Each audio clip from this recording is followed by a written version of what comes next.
So hello, welcome back to Chips Away, Burton-on-Trent and Derby. Today we have this BMW X1 which is coming for a bumper scuff, which we've quoted for. It looks like it's just been grazed on something. In one sense it looks like it's peeling, but whether it's been painted before I don't know.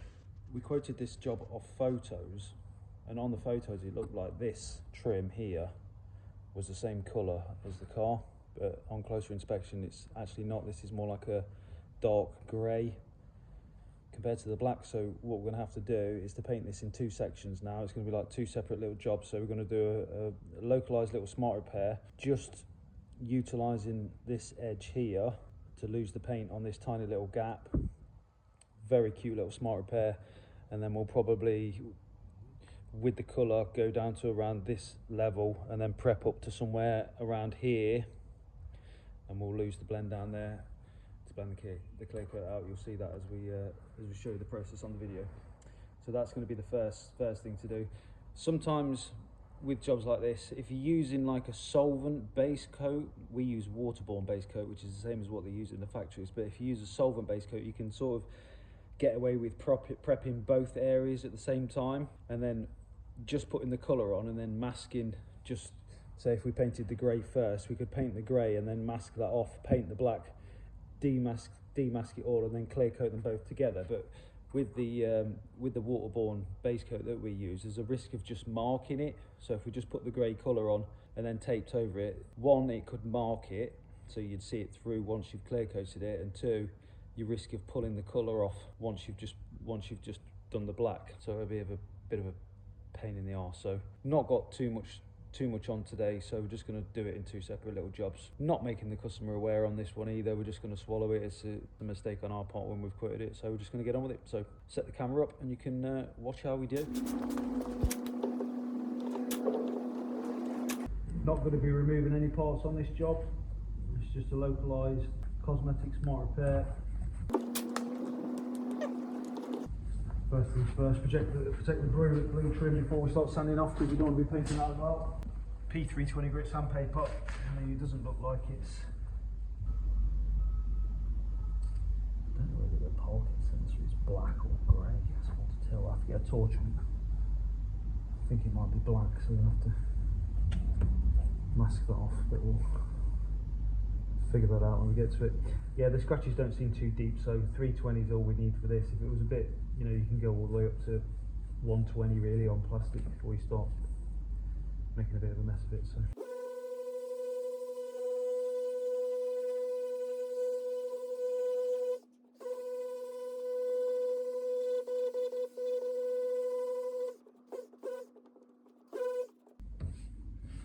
there we go, easy as that. So that's all the scratches removed. 800 scuff pad. This is just for the rest of the repair area, just to key everything up so everything else sticks to the repair. Ordinarily speaking, a repair, if it was just one solid colour like this, without the two different colours, you know, we'd be hoping to get this completely done within about 2 hours, which is really convenient for our customers. I mean, I've worked in mainstream body shops and doing full accident repairs, you know, and everything just seems to take longer in that environment. Like cars, you know, even jobs of this size would be on site for 2, 3, 4, 5 days sometimes, waiting in the queue for the paint shop to get done. But customers just don't have time for that. Everyone's so busy these days, which is why they choose people like us, because we'll do it quickly, get it turned around within a couple of hours if necessary. With this job in particular, I've been to the customer's house this morning and picked this up, so they're okay to be without the car just for today. We'll get it done and then drop it back off to them later on in the day.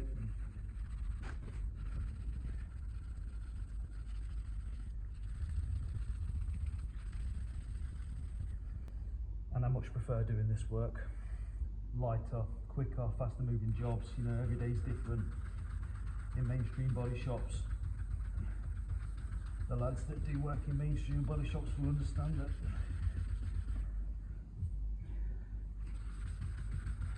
It's a bit of a grind when you're working on huge accident damage, and you can be working on the same car, especially in the panel shop. You can be working on the same car for a week, rebuilding it. It gets a bit monotonous, very noisy.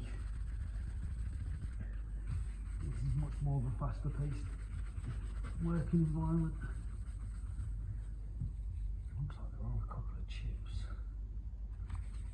down there.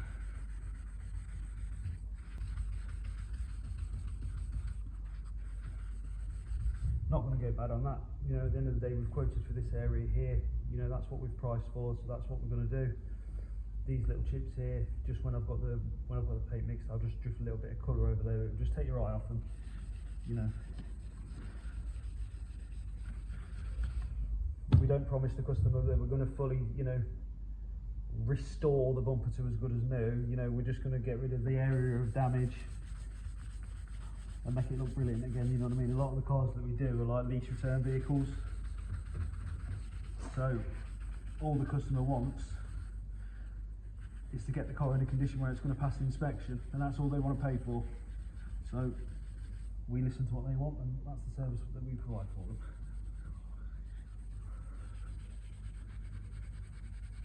And we love it.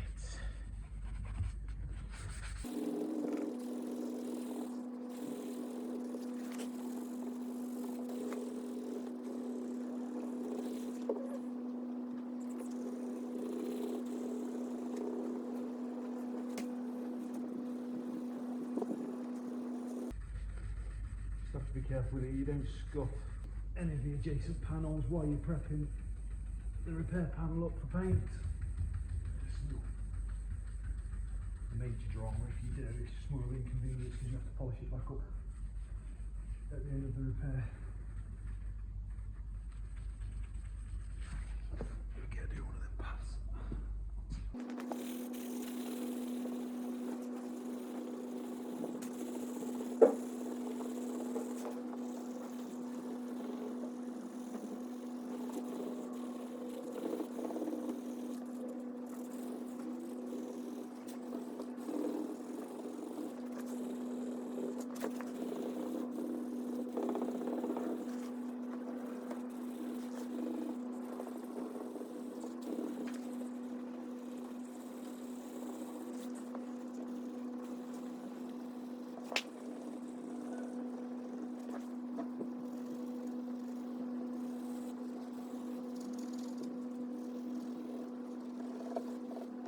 So there we go, 2, 3, 4. Two blend areas on this.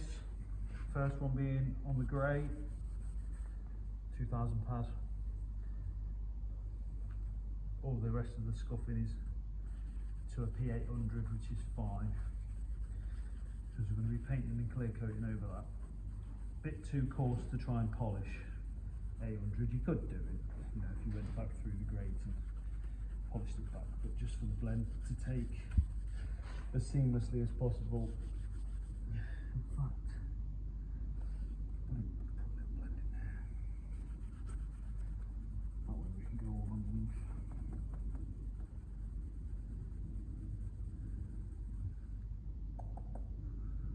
Yeah.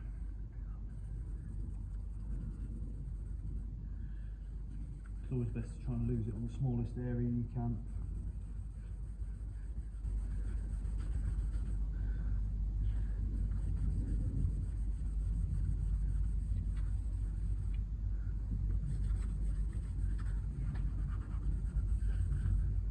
And then top of the number plate, I'll lose it there, very small area.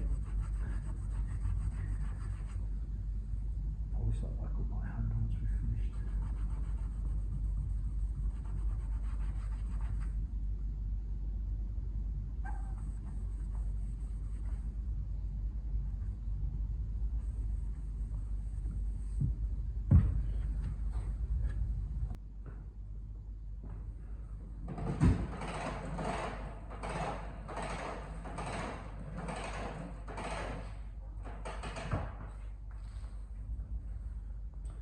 on the blower.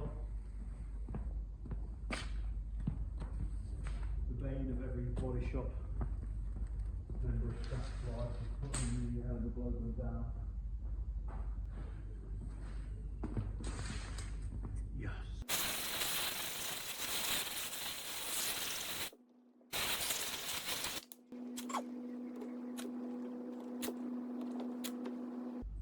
So I'm just masking off this first little area for primer. Could prime it together, but I always just prefer to limit putting masking tape over fresh paint, whatever it is, as much as I can.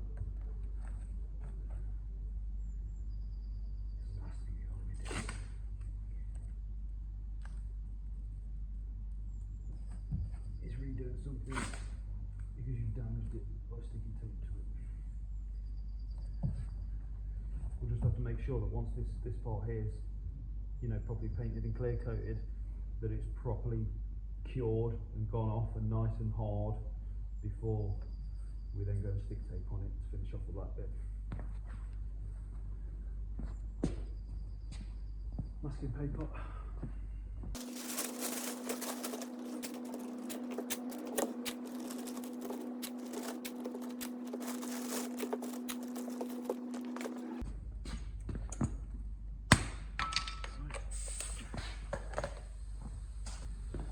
So there we have it, ladies and gentlemen, that's the first piece of trim.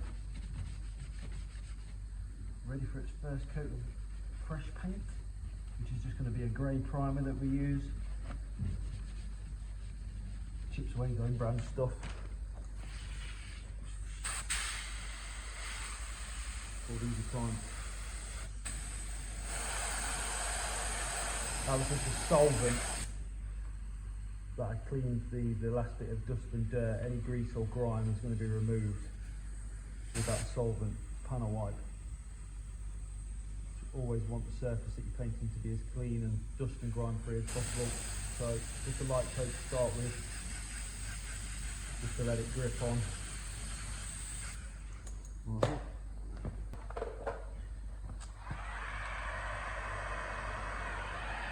The very hot hairdryer.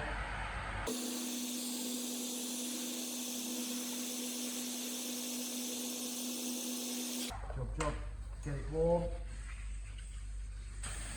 Always important to cool it back down a little bit. You don't want to be putting paint on the panel when it's too hot.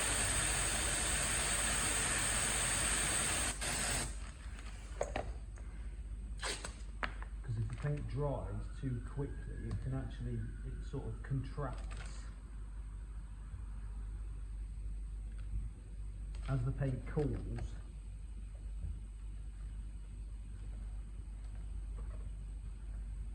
it actually contracts, which helps it stick to the panel. And we don't want it drying too fast. This is why we pull the panel down first.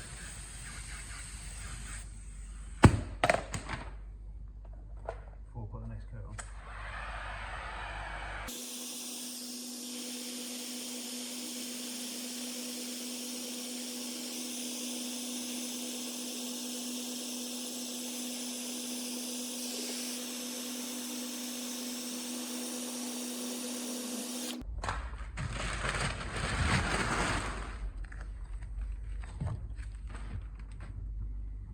Go. That's that first bit primed. I'd say that panel temperature is probably around 16 degrees Celsius at the moment, so that's nice and warm. That's going to hold some of the heat. With this primer, it goes off really quickly. There are faster primers on the market. You can use sort of like UV primers where they cure solid within about 30 seconds, and they don't use any heat. It's just the ultraviolet light that actually cures it. Sure of the science behind it, but so just going to let that cool down naturally on its own. Paint match reading wise, what I'm going to do, because the trim is going to be the same colour obviously on the other side of this trim, so I'm just going to take a reading off of that side to give me what what colour code this is. And we'll get that colour mixed up first, get that little smart repair done, and then it's just going to be a straightforward bump scuff after that. That's perfect. This is the software that we use. So basically we've used this piece of kit, which is our spectrophotometer, to take a reading. It takes 5 readings off the paint that's already on the car, and then it throws up, it searches the whole of our database where there's thousands, you know, if not hundreds of thousands of colours, tens of thousands, the best possible match for the panel that we've got in question. The top one is a Mazda, but they're not too far behind in second is a BMW colour, so C5X, so it's actually bringing up the manufacturer that we want, and a match rating of 10 on a metallic trim.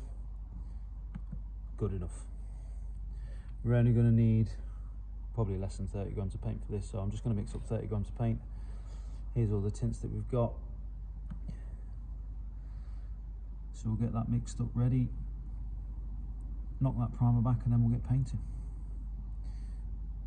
The new technology these days makes it a lot more simpler to carry out repairs like this. Any paintwork on cars, it's made so much more easier by the camera work you have to do.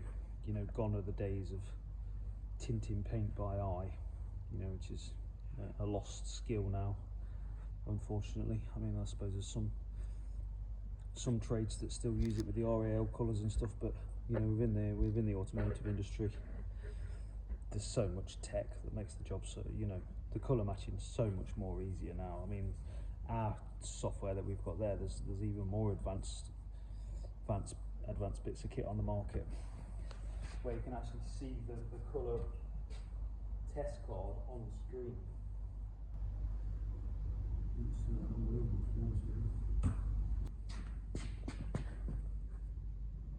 And you can see that, so that's the colour. That's the colour in the pot before we've actually mixed it. There's about 7 or 8 different tints in there now.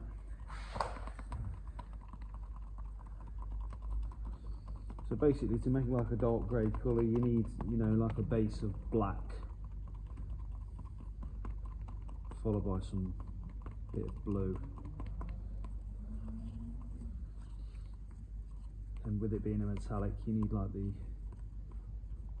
different colour Xeralics in it, so when the sun shines on it, it gives like a, you know, whatever it may be. Sometimes it's a multicoloured sparkle, sometimes it's got like a blue flake in it or a red flake in it.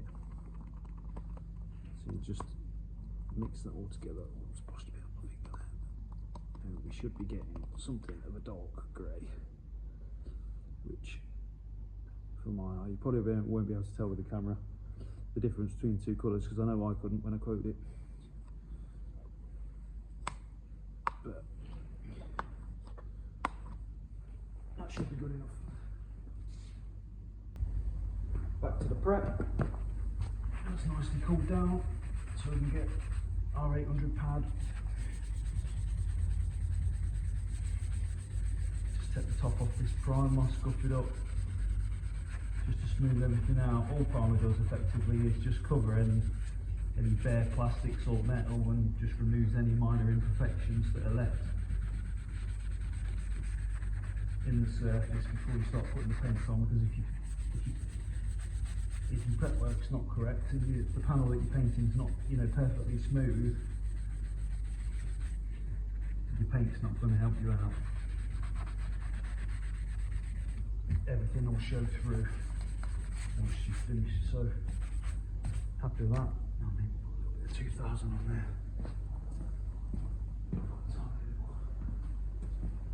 Blend in there maybe. Should be able to lose it.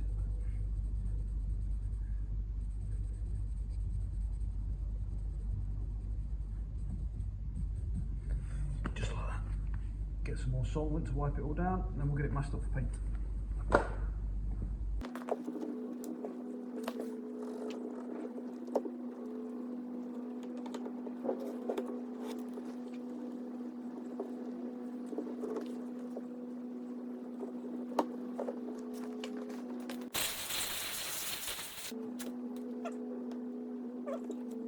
Always best to remove all the tape that you've had on. You know, could I have left that little bit of tape on this blue trim? Probably, but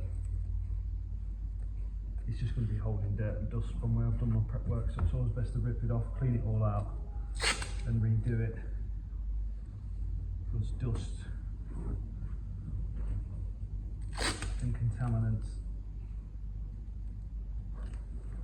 are like kryptonite to paintwork.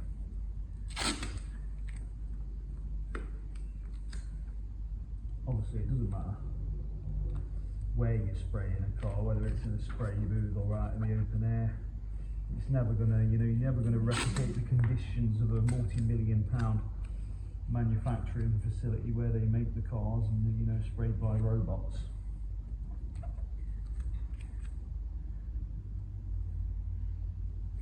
Body shops are pretty dusty, dirty environments. Try as you might to keep them clean, but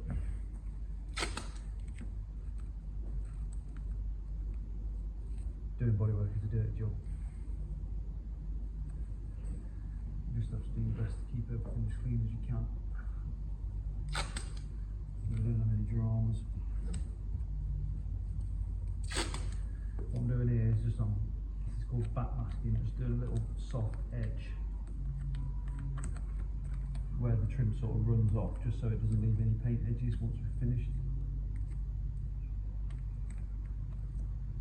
It's always best to remove them bits of tape like this. It's always best to remove these little bits of tape while the paint is still wet, and then that will just help it just flow over that edge slightly. Where we've scuffed slightly over that edge, it will just allow the paint just to flow over there, and you know, for the naked eye, you're never going to see it.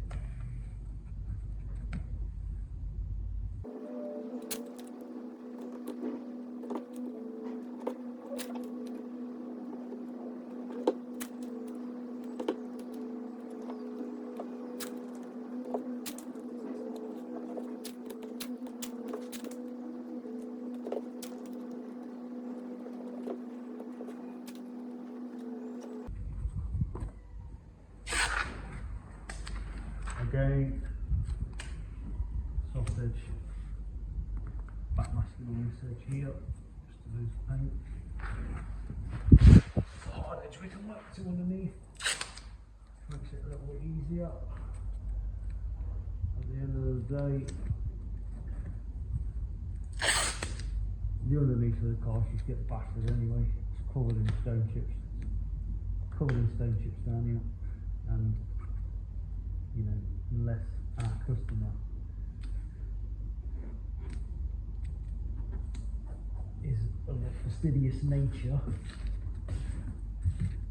and tells us that they're going to be on their hands and knees under their car and looking at the paint finish in places that you can't see.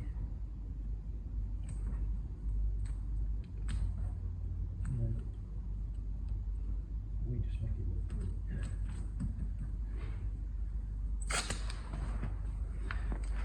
Otherwise you'll be there forever and a day, and the costs will be going through the roof,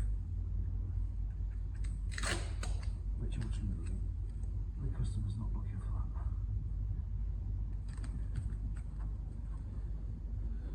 that. So yeah, masking paper.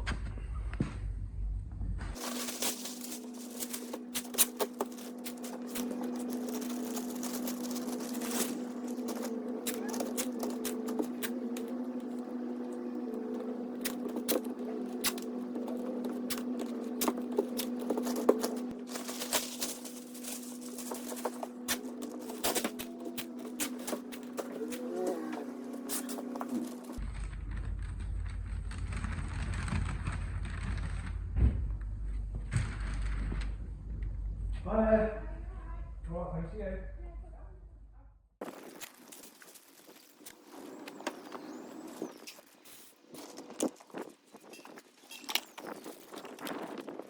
Righty-ighty. So just going to get the grey done now. This is the water-based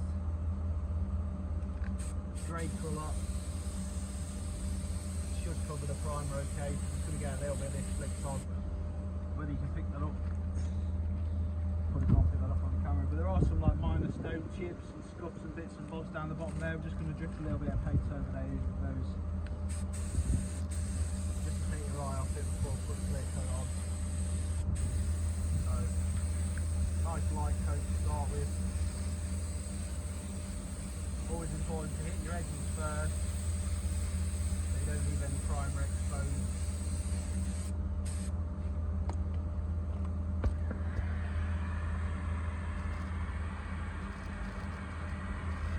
With waterborne base coat, the colour that the paint actually goes onto the car is actually different. It dries a different colour, so this will go on maybe like a, as it's wet, it looks like a bluey black kind of colour to it, but as it dries back, it will actually dry back the same colour. All the water does, with it being water-based, all the water does effectively is sort of carry all the colour pigments together to enable for it to be sprayed. And then what we're doing now is effectively evaporating all the water like you would do if you had salt in a petri dish in science in school. We're just evaporating all the water and it's carried the paint onto the panel, and it's basically the salt or the paint that's left over gives the colour of the car. The water is just a tool to get the product from good to car, really.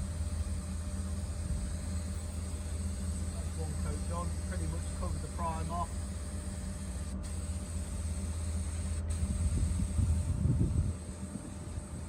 Coat on the edges first, lift it out a little bit, get a bit of paint down this bottom edge now just to cover them chips.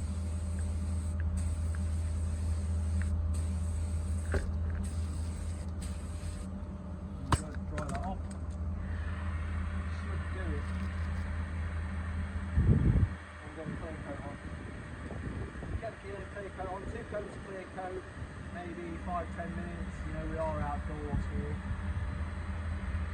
Probably about 10-15 degrees outside today, so we'll leave it, you know, put 1 coat on, leave it 10 minutes, 2nd coat, and then we'll bake it off for a good 20 minutes at around 60 degrees Celsius just to make sure that it's properly cured. But the bulk of the curing process happens when the paint actually cools down. It's in the cooling process which really helps harden it up. Because it will still be, you know, maybe a little bit soft to touch whilst it's still warm. But once it's cooled down, it's really hard now.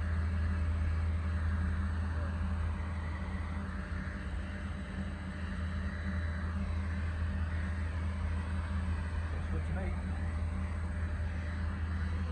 A little bit of clear coat. We're only going to need a very small amount of clear coat for this job. Maybe 60 grams is too much, but I don't really want to mix any less than that. So we'll get that done. My papers fell off the bottom.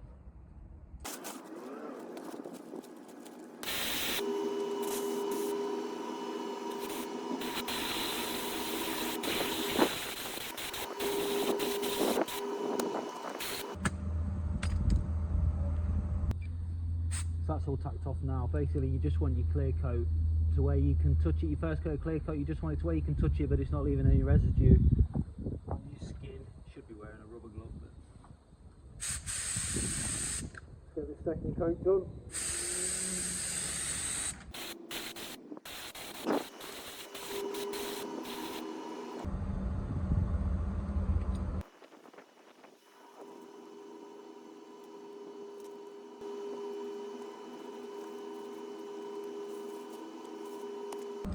So that's it, that's the first bit of trim done. Painted in clear coat. As you can see, you know, if you get up close as to where we've gone to this edge and just put a little tiny little blow in down there, you know, can you see any paint edges on that panel? You know, that's why it's always good to take it off whilst it's wet. The little rubber seal on the parking sensor, once that's the lacquer's fully cured, we can actually remove that, so it still looks factory once we've finished. But the finish we've achieved on that. Minor blow in there, so we'll just polish that back up once we're done. Good as new. So ding ding, round two. As we can see, the grey piece of trim is already done, totally finished, clear coat, painted and clear coated. Just got to polish the blends, but we can do that at the end of the repair. There's no point doing that now. I don't want to be splashing polish and stuff all over the freshly prepped black area. So what we're going to do now is mask that area off. Same process as we did before, but just with the black area of the bumper. Just a note that when you are sticking tape to fresh paint, it's always best, well, the body shop boys will tell you it's always best to remove the bumper and the trims and paint them separately, but it's not the game that we're in. Been there, done that. This is just as effective, and we also offer a lifetime guarantee with our repairs, so we have full confidence that this is going to be a robust repair and will stand the test of time. And if for whatever reason it doesn't stand the test of time, our customer has a written guarantee and they can come back to us and we can sort it out. So that's for us to worry about, really, because we're the one who we're the people who are guaranteeing this repair. So if anything goes wrong with it, it's our problem to sort it out. So there we go.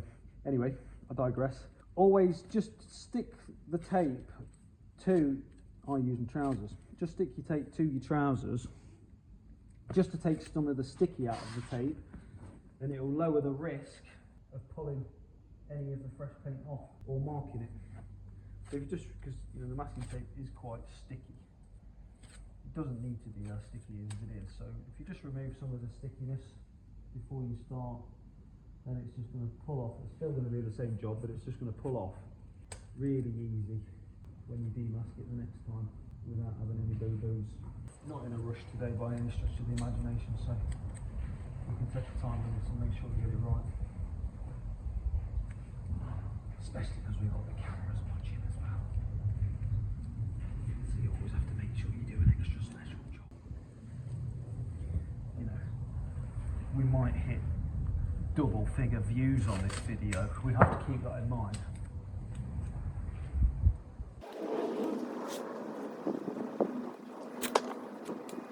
So I'm going to continue masking off this bumper, but I'm going to start doing it really, really fast.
So as you can see, when I've primed this, I've not masked that area off again like I did on the first go, with it being such a big area. So I just put the primer on, and with the paint system that we use, which we get from Chips Away, a lot of the products are waterborne. So even this primer is like a waterborne primer. I'm not sure if I've said that already. And there's also, we have another product which is like a waterborne paint thinners, if you like, which is very good at removing like glue and tar and just minor bits of overspray from, it'll only take the water-based overspray off. But you can actually, while the paint's still curing, it's a very good product just to remove any of the overspray from the primer before we start flattening it back, and then it will just be a case of going over it with our normal solvent panel wipe before we start applying the paint. I've got the paint code for this car. Anyone who's interested, you'll find BMW paint codes generally inside the driver's door shut. Here, there's a chassis sticker. And then we can get, let's pop that bloody phone off. Whether we can get it in focus, but here, the number that we're looking for, the paint code for this vehicle is that number there, 668, which I've already put into our paint system. And it's just a solid black. No metallics in it whatsoever, so it's just a flat black.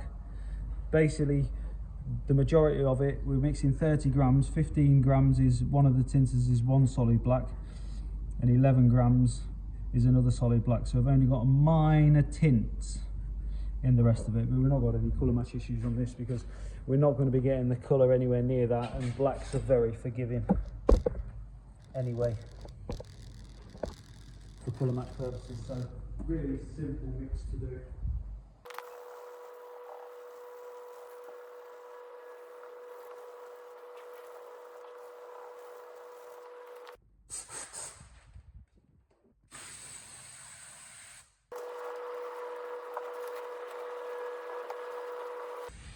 Round 2 continued, so just applying the black base coat now. I expect this just to be a couple of coats, maybe 2 coats, and then just a waft over.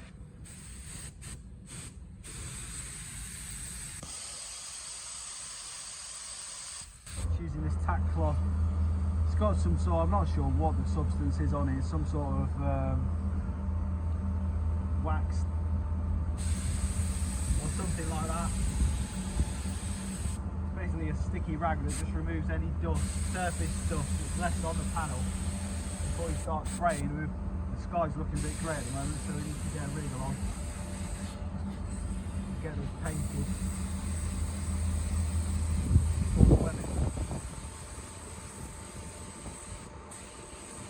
There's the black.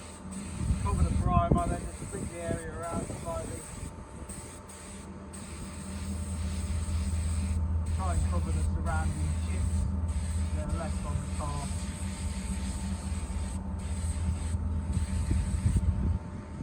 Just to give it a uniform finish.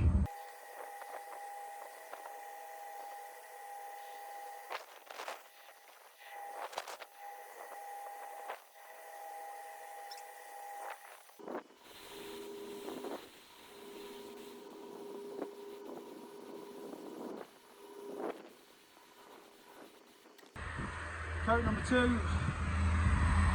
How's it looking from there? Primer looks covered to me. Everything's going on in a uniform fashion. So fingers crossed it's going to start raining when we're putting the first coat on. Because we do have shelters and gazebos and stuff, but you know, sometimes it's nice just to live on the edge and chance it. Until it all goes wrong. So let's risk it for a biscuit, baby.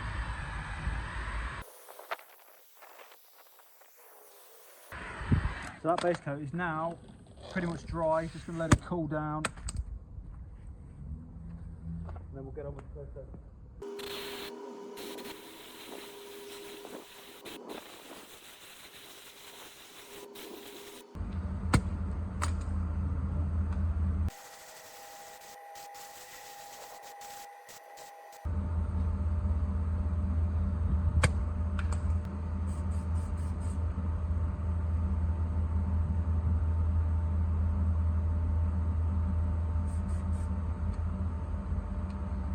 So there we go, easy as that. That's fresh off the gun.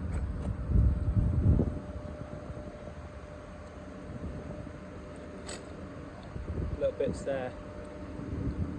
That's just where there's some stoked chips left over. Customer's not going to be bothered about that. Finish on paint's really good. Blend area's all gone fine.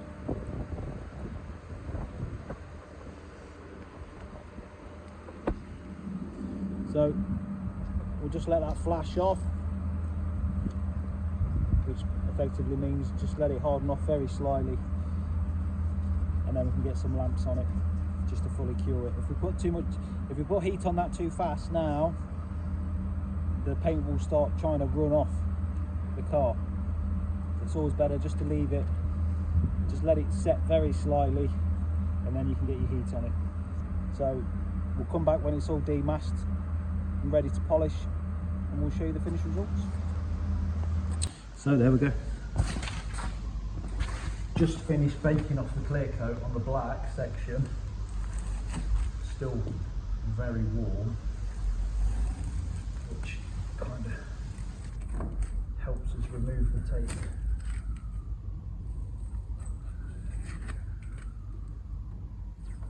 Makes the glue a little bit softer when we're removing it. So, take advantage of doing that.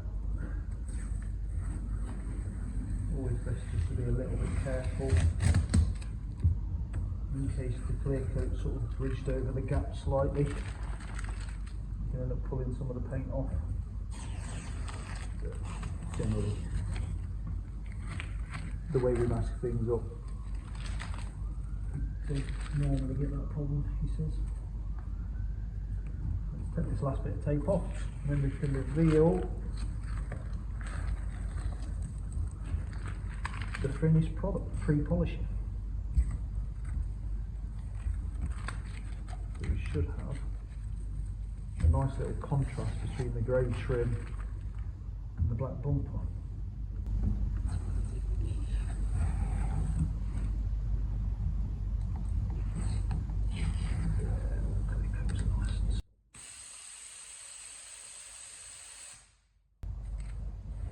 Boom, boom. No marks to the bit of paint earlier. Just run the buffer over that. Once we're finished, how's that looking? As good as new. So there we go, everybody.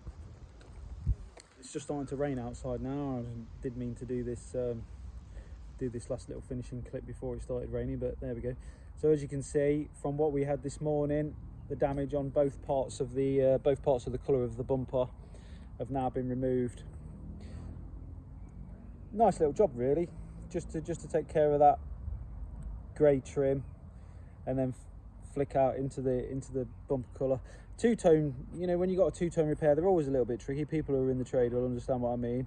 Unless you're stripping off all the whole front end of the car and separating all the parts of the bumper and painting them individually, you know, and really dragging the work out and getting the customer to spend more money than they want to. You know, 9 times out of 10, people who understand in this trade, people don't want to be spending fortunes on their car.